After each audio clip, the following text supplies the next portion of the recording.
Hello, everyone. My name is Ben Mitchell, and today I will be talking to you about moral treatment, libraries, neurodiversity, and labor in historical context. Before we begin that, though, I'd just like to say that this work was done on the lands of within the traditional and unceded territory of the Secwepemc. Respect the treaties. Decolonization is not a metaphor.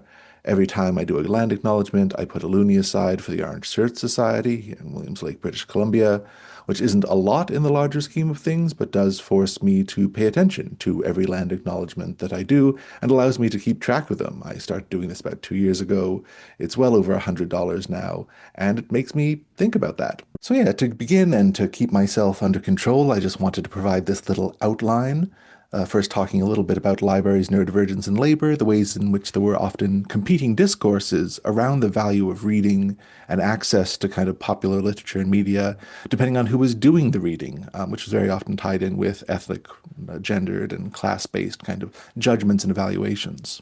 Also want to talk about libraries, particularly public libraries, having become the modern asylum library in the wake of deinstitutionalization. I'll talk more about what that means.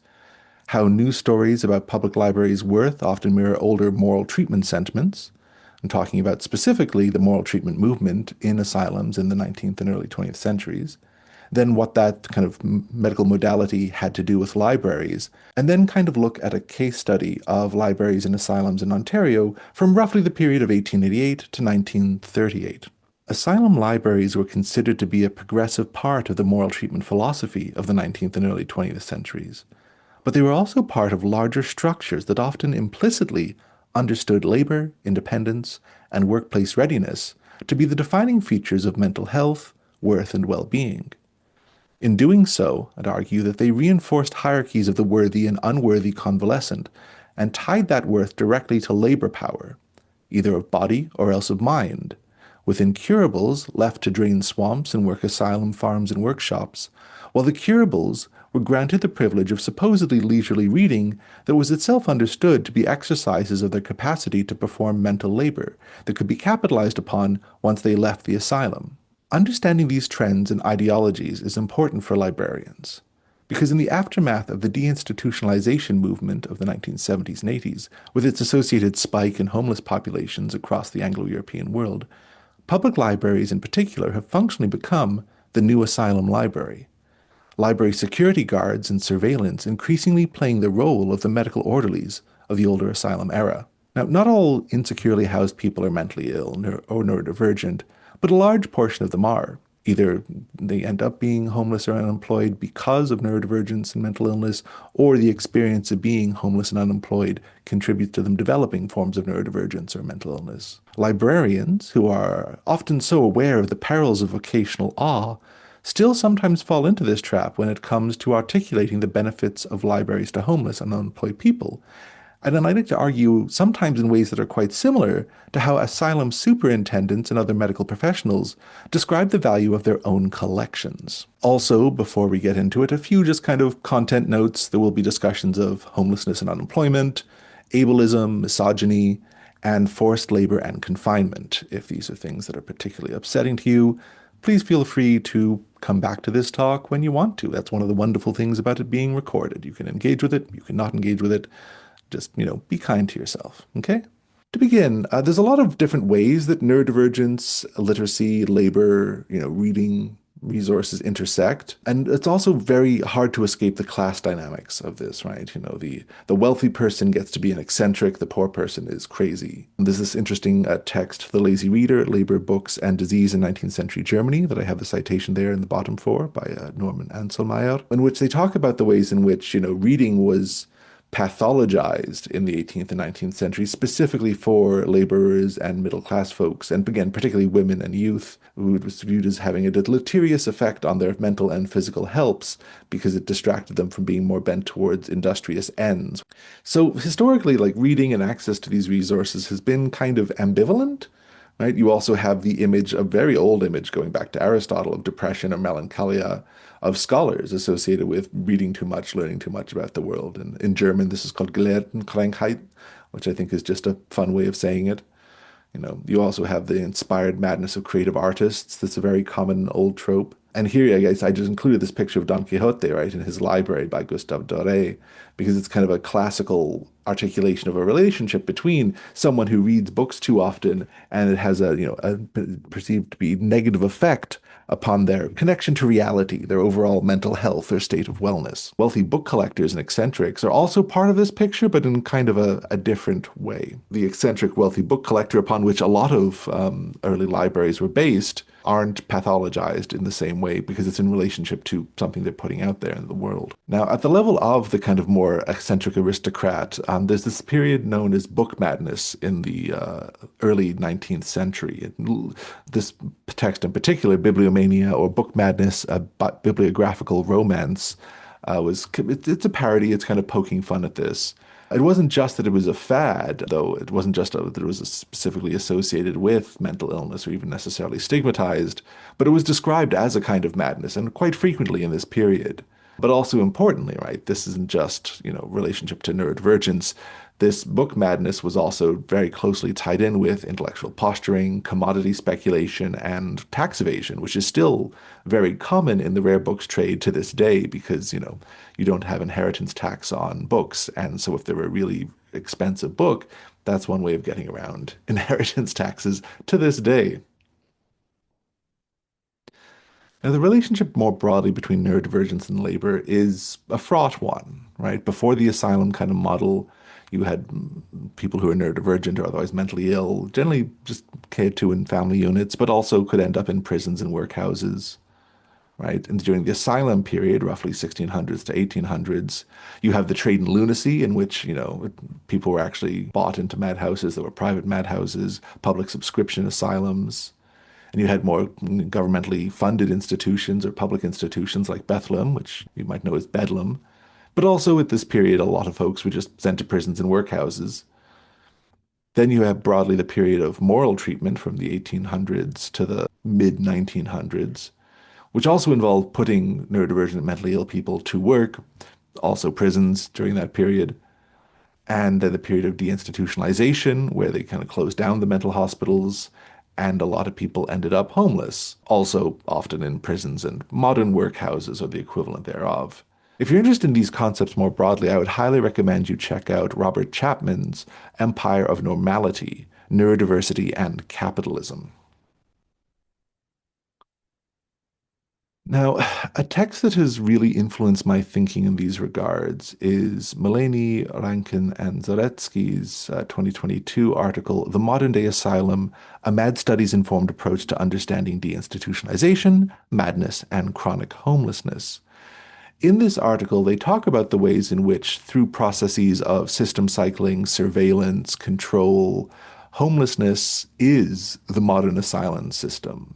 The ways in which homeless people, poor folks, get cycled from one institution to another, one waiting list to another. Oh, yeah, we have social housing. You'll just be on a waiting list for 20 years. Those sorts of things are functionally, again, the way that the asylum manifests itself in contemporary society.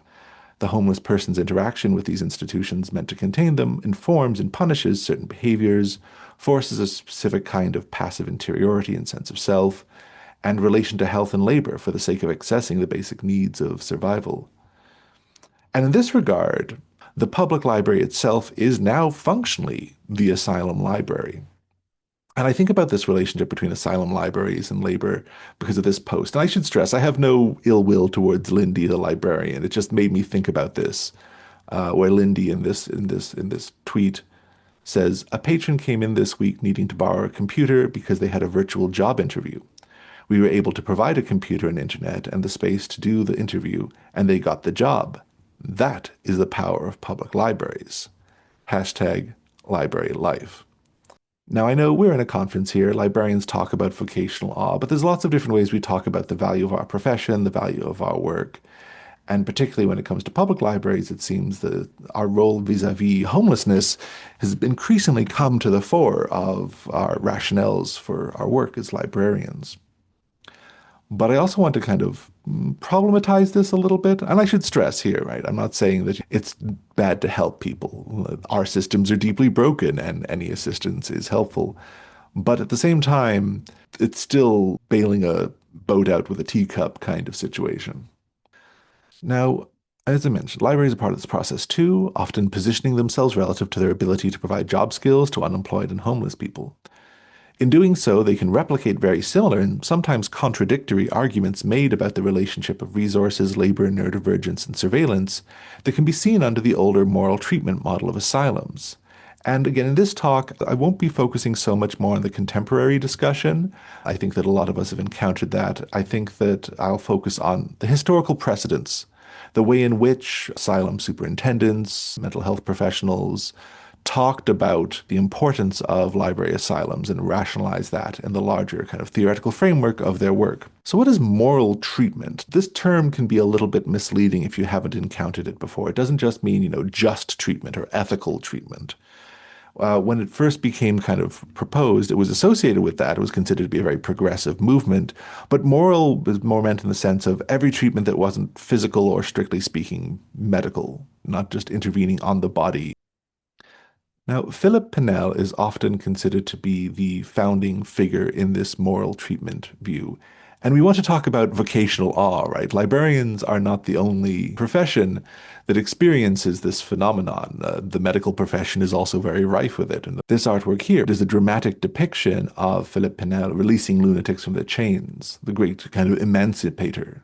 Because Pinel's moral treatment philosophy was quite different than the older asylum model, where basically it was just a warehouse in many ways for mentally ill folks and neurodivergent folk. Here's another painting where the woman in the center is increasingly looking a little bit like Potato Jesus, releasing lunatics from their chains, was a motif, kind of like liberal circles in the 19th centuries. This view is like moving away from kind of older medieval torturous kind of asylum models to enlightened, like moving towards the psychiatric hospital models of the 20th century. Now, how did it differ? Well, first of all, it was very much more about getting neurodivergent people, mentally ill people out in the world, right? Daily routines of structured therapies, work and leisure activities like reading, in which idleness was strongly discouraged, both for its kind of ethical implications that you needed to always be working to be ethically good, but also in terms of being viewed as having therapeutic value.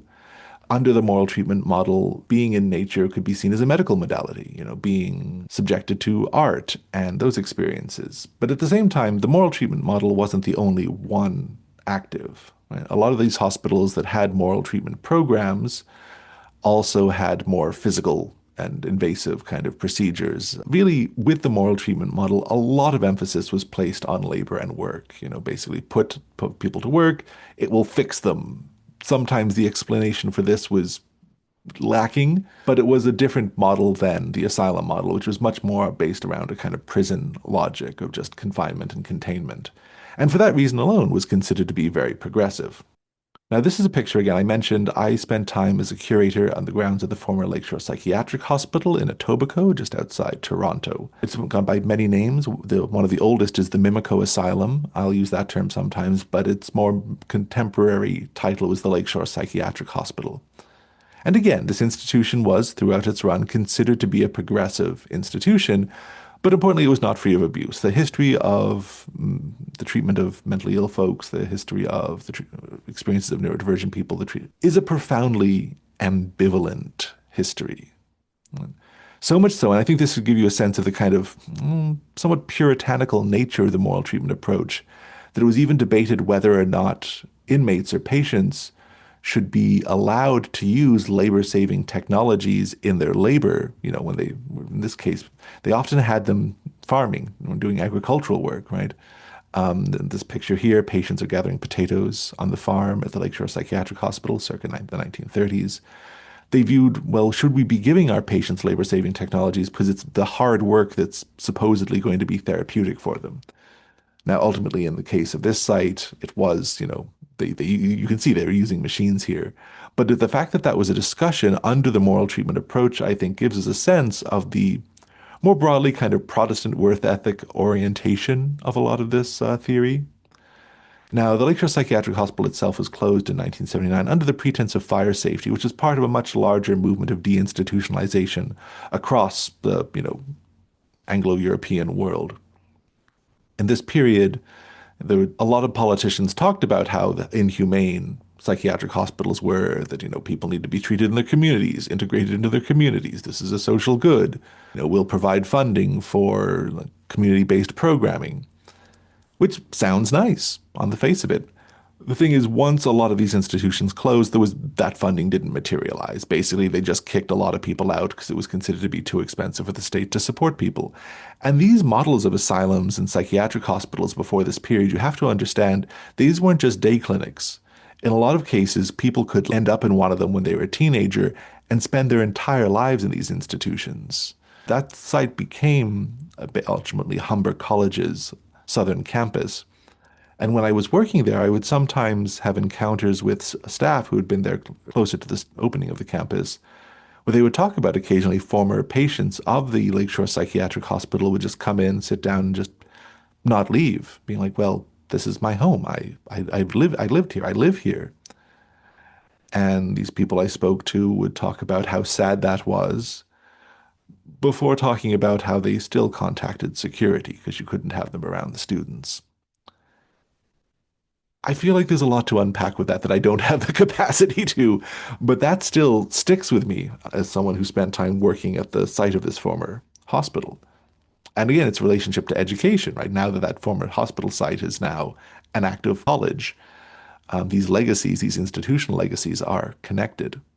Now, going over the annual reports of some of these asylums, you could be forgiven for thinking that they were agricultural centers. Right? These two examples I have shown here, I mean, they talk about how many of the patients were working in the carpenter shop, the shoe shop, doing mason work, working in the piggery, which apparently is a pigsty. I've never heard that term before looking into this. It's a fun word. Get thee to a piggery.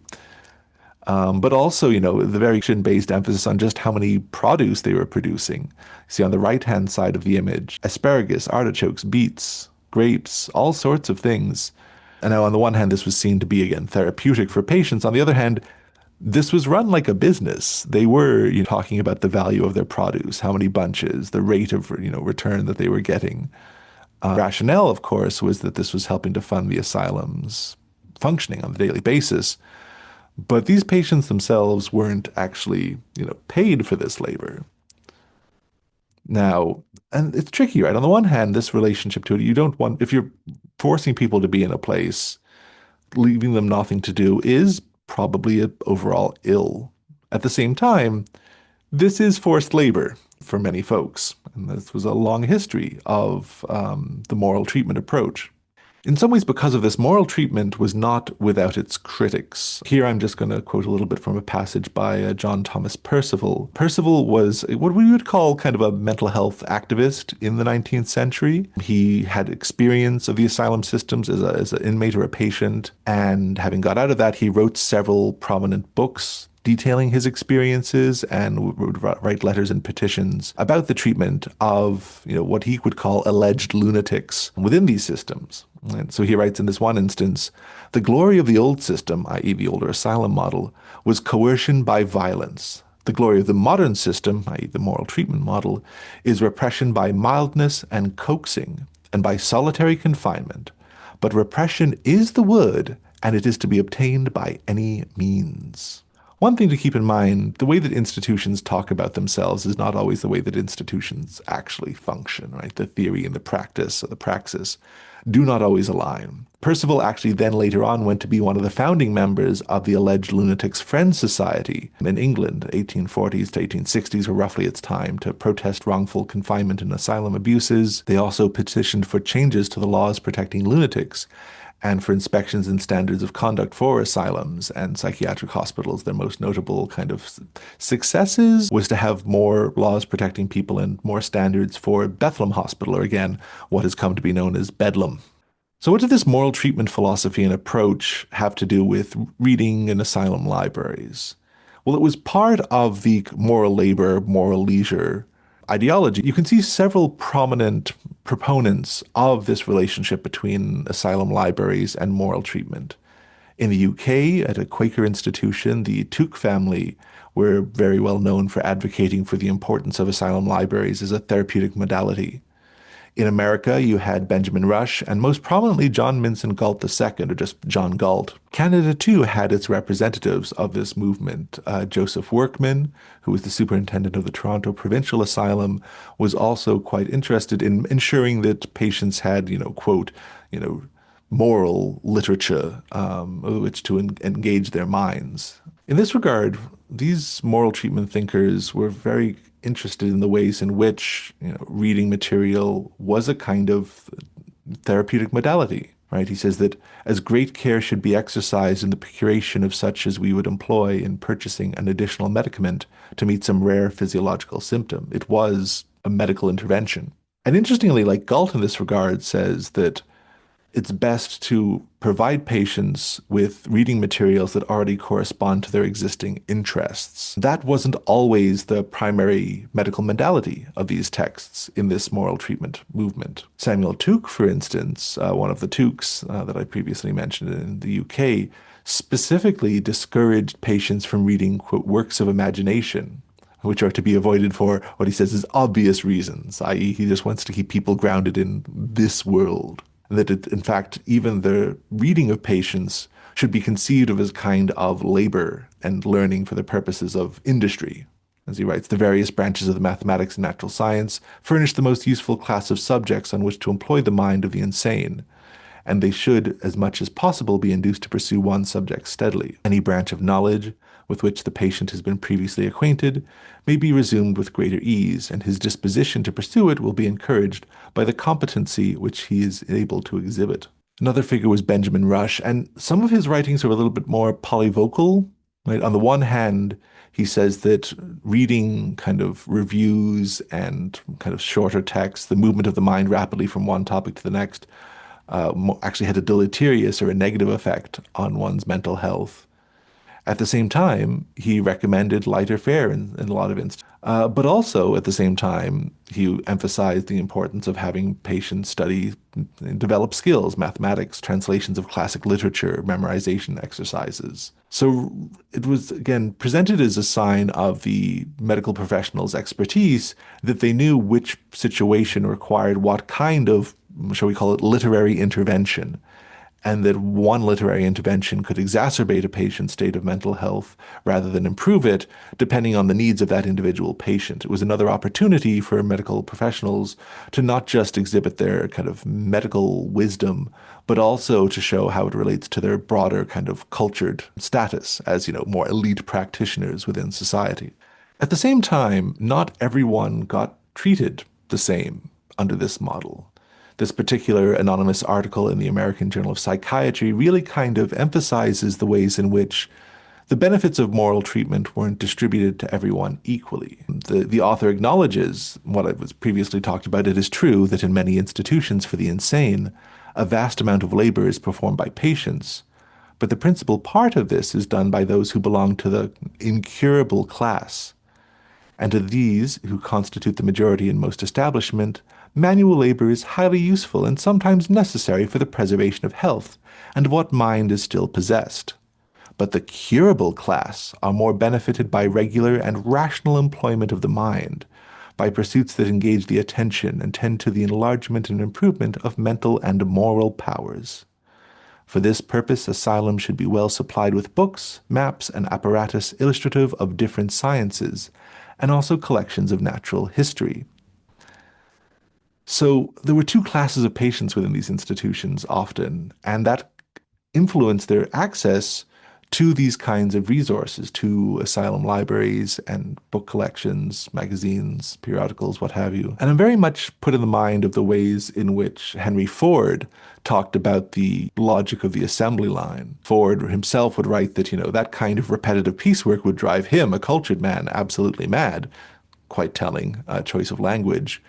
But that for the average laborer, who doesn't, spend that much time thinking, that kind of repetitive work is actually really rewarding. Don't mind that I'm the one who stands to benefit from all of this. But importantly, and this is from a little bit of a later time period, but it kind of runs throughout the era, don't let patients themselves read about mental hygiene and the psychiatric profession. That would only cause anxiety in them. That's shown in this particular quotation by Lou Davy. Because again, a lot of mental hospitals had a separate library for the medical staff, but a lot of these texts that talk about the importance of reading for patients emphasize that those two libraries are separate libraries. You don't want the patients having access to the professional text to show that, this is what the medical professionals are saying about them, which I think is somewhat telling and interesting kind of division of libraries, even within a single institution. Now, this is sometimes described as the importance to have sensible reading in a mental hospital, right? And most asylums in Ontario had libraries dedicated to this form of sensible reading. For my purposes and for this case study, I looked at the Bulletin of the Ontario Hospitals for the Insane and the annual reports of the Inspector of Prisons and Public Charities for the province of Ontario, as I mentioned before, roughly from the period of 1888 to 1938. And a few things stand out here. The management of these asylum libraries could be quite varied throughout the time period. Some were facilitated by librarian interns, as was the case in London, Ontario. Specially trained patients, in a lot of other cases. Starting around the 1930s, you increasingly see references to these library programs being taken over by the new emerging profession of occupational therapy and occupational therapists. Sometimes collections decisions were left to these staff and occupational therapists, but sometimes it was viewed as being important enough to be collection decisions were made directly by the superintendent, as was the case in Toronto. Now, the justification varied for these asylum libraries, from their therapeutic value to skills development to leisure.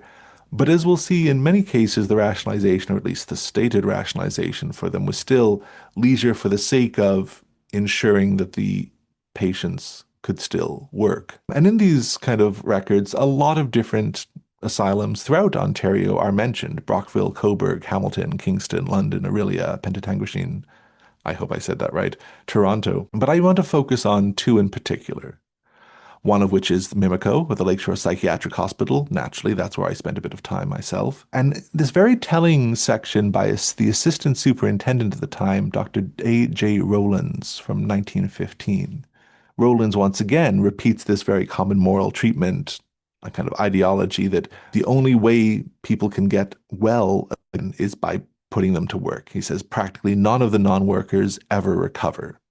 Occupation is the greatest curative agent in the majority of recoveries. But also, even Rowlands acknowledges that all work and no play would render us all insane. Therefore, amusements are an important factor in all institutions.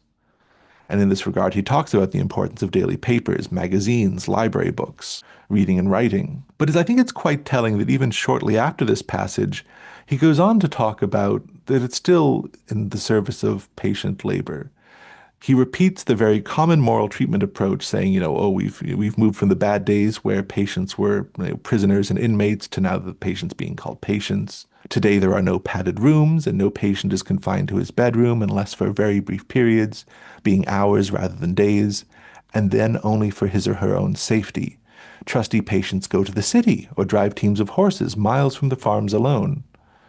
If patients were not trained to do this work, and paid employees had to be depended on, the cost to the province would be enormous. The quiet part out loud is we couldn't run our institutions if we didn't force these people to work. They were employed in all aspects of asylum and hospital life: cooking, cleaning, maintenance, growing food. That these were kind of like small villages that were largely built on mandatory labor.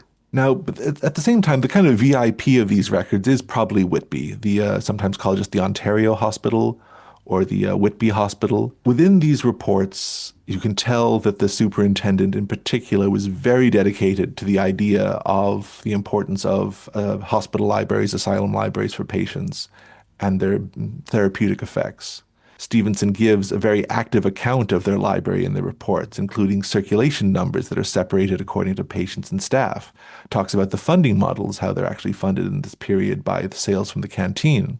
He even lists specific magazine subscriptions that the patients would have access to: the Toronto Star Weekly, the Saturday Evening Post, and Maclean's magazine. This was in the 1930s, which none of the other superintendents go into that kind of detail. I get the sense that Stevenson was, very committed to this approach. And he says, quote, "We are strongly impressed with the therapeutic value of worthwhile literature.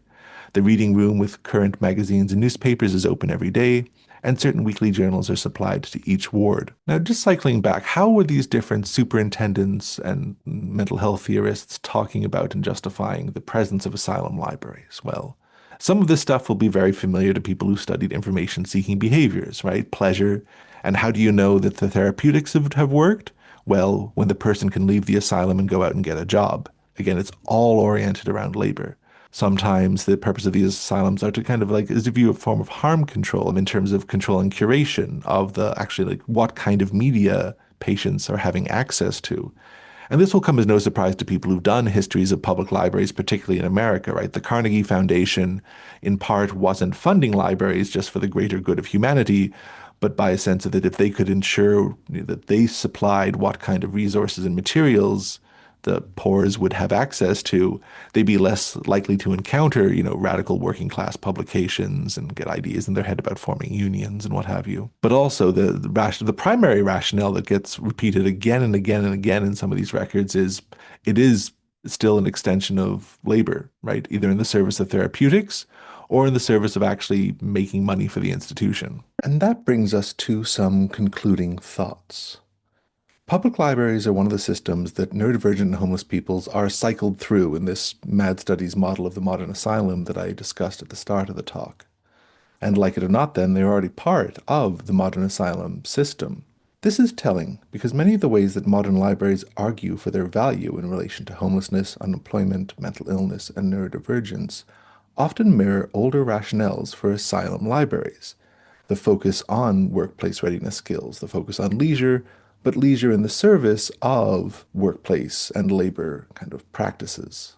Academic and public libraries are, or at least I feel perhaps they should be, public institutions first and foremost, ones that facilitate access to the knowledge and cultural resources of our societies, focusing on community building, maintenance, and support. I think we want to be very careful about implicitly conceding that point while trying to appeal to the neoliberal sensibilities around workplace readiness, or what Marx might call the public recruitment of people into the reserved army of labor, especially at a time when neoliberal sensibilities would see us all replaced by machines if only our oligarchs could get their way. Some of the other consequences of this line of thinking is that we can reify ideologies of worthy and unworthy suffering and difference into the curable and incurable, the homeless people who want to get jobs and the homeless and unemployed people who don't want to get jobs. How are we reinforcing these narratives in how we try to sell the value of library systems? It can also obscure the ways that disabled people have historically been treated as resources for liberal institutions and their initiatives. And I would ask us to consider, is that libraries help homeless people who help themselves story you see on the news actually empowering? Or is it inspiration porn that obscures just how badly our society is failing people, kind of in the same category as some of those American news stories about the child who buys lunches for all of his class, or the senior citizen who ends up walking hours to get to work in Walmart? Are those feel-good stories, or are they stories of societal ills and harm that isn't actually being systematically addressed? And that concludes my talk. Thank you kindly for listening to me. I hope it was of interest. Once again, my name is Ben Mitchell, he, they. You can currently reach me at bemitchell@tru.ca, on Blue Sky at drlibraryben.bsky.social, and yes, even on Tumblr at libraryben. For the recording, here are some of the sources I used when working on this presentation. Here is the first slide. The second slide. And the third slide. I hope to be able to see some of you at the OLA conference in 2026 in person. Thank you for listening, and I hope the day is as kind as it can be to you. Cheers.